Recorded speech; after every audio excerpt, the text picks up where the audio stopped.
La tendance est hésitante sur le CAC 40 à la mi-journée. L'indice parisien a du mal à trouver une tendance depuis ce matin alors que les négociations de part et d'autre de l'Atlantique ne donnent pas de signe d'avancée. Sur le front du Brexit, tout d'abord, Boris Johnson et Ursula von der Leyen se sont entretenus au téléphone hier soir.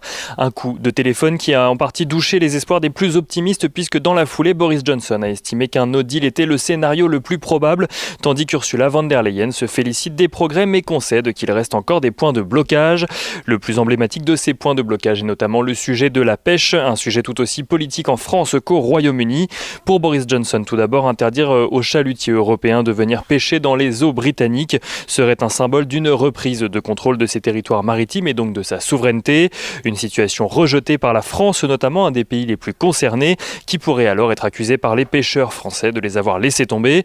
Un point de blocage lourd en symbole donc qui fait planer le risque d'un no deal près de 10 jours avant l'échéance, alors que selon un conseiller proche du dossier, 98% de l'accord serait bouclé.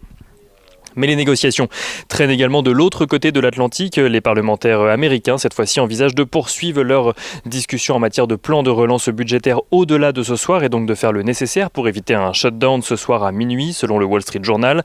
Parmi les sujets qui continuent à alimenter les débats, le versement d'une aide aux particuliers de $600 ainsi que le prolongement des allocations chômage sont toujours au cœur des discussions.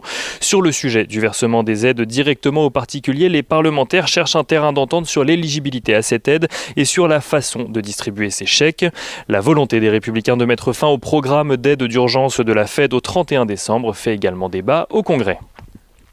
Sur le front du vaccin, en tout cas, le candidat vaccin développé par Moderna a passé l'étape du comité scientifique de la FDA réuni hier avec succès. Ce dernier a rendu un avis favorable à son utilisation, ce qui laisse espérer que la FDA accorde bientôt une autorisation d'utilisation d'urgence pour le vaccin.